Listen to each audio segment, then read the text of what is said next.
many weeks, and if not now moving into months, we've had the opportunity to hear people who do testimonies at the tent. Now, we all know about testimonies that can happen in a court setting where you hear from the witness who's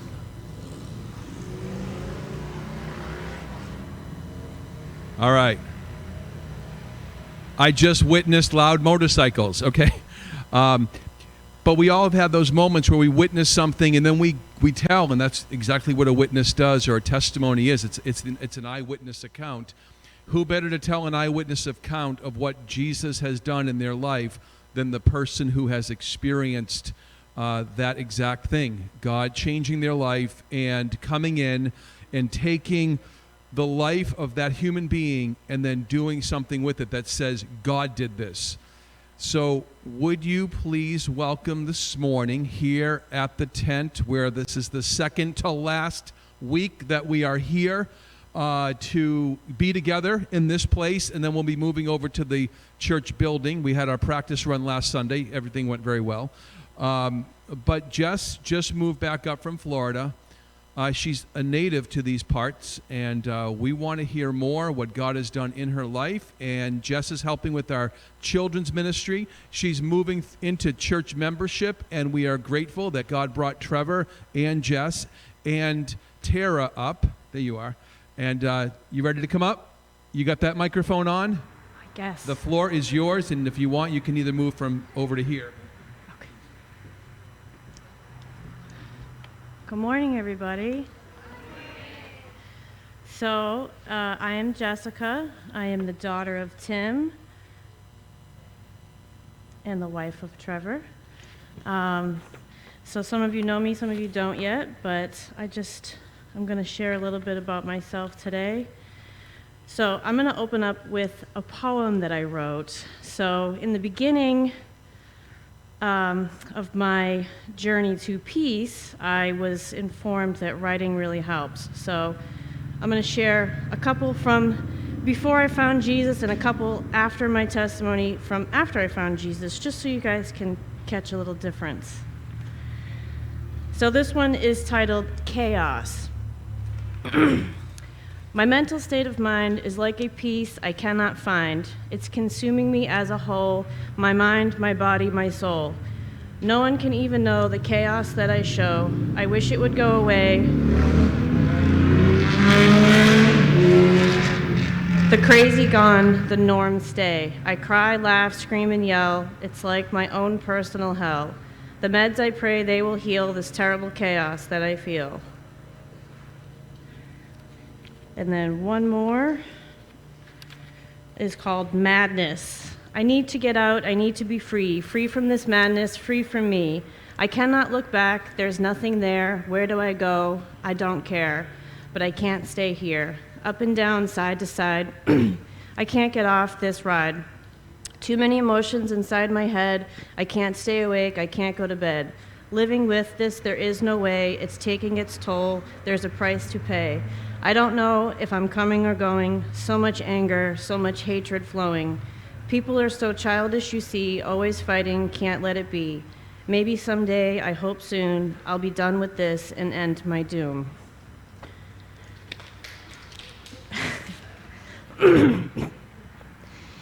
Okay, I'm not really good at public speaking, so I'm just going to read from this. When I was young, my family was torn apart by addiction. My parents were separated and my siblings were scattered. DCF was in and out as my mother was in active addiction and my dad was away in jail as a result of the life that he lived. I remember at one point DCF had removed us kids from home and we were staying with family. My aunt had given me a Bible and I asked her what it was, but she didn't really explain much. She had just said it was a book that helps solve your problems. Being a young kid and never going to church really, I thought it was some kind of magic book. I would later find out that it was the most powerful book I'll ever read. At one point we were able to go back home, but things didn't get better. I remember sitting on my bed and just flipping open the Bible and pointing to a passage to read it to see if it really did work and save my problems. And lo and behold, it spoke directly to my heart almost every time. which solidified the fact that I thought it was a magical book. My mom was using drugs heavily, and I was left to raise my younger sister at 12. I cooked, cleaned, and had to help take care of my mother even, as she was in a drug-induced state most of the time and she couldn't get herself to bed. While in jail, my dad found Jesus and was saved, and he began trying to get the local church to come to our house to get us to go to church as well. I was desperate at that point for an excuse to leave my house, so I went to the youth group on a regular basis. We went to church a few times, and I asked Jesus into my heart at 13, and it was an experience I'll never forget. After about a year, we moved away, so I stopped going altogether. I started hanging out with other friends and spent most of my time doing drugs and getting drunk. I continued on this path for many years, up until right after high school when I got pregnant. I knew I needed to change for the sake of my child, but the father of the baby wasn't ready to give up partying, so I was a single mother at 19. My dad did the best he could to help raise my son, being a male role model for him and teaching him how to be a man. He also brought us to church every Sunday. My son and I ended up homeless at one point, and I became very depressed. I felt like a failure. We got a place after about a year of homelessness, but I was already in deep depression, and eventually I fell back into my old ways of drinking and drug using, on top of being very mentally unstable. I was in counseling and on medication, but that wasn't enough, and eventually I tried to end my life. Looking back, I really feel like it was God that forced me to snap out of it and realize what I was doing and how I would affect my son. I still wasn't ready to go to church again, as I felt ashamed and not deserving. My son still went every week with my dad. In my 20s, I found out I was sick with a condition that caused me a great deal of pain, and I was put on meds and told I cannot have kids anymore due to this illness.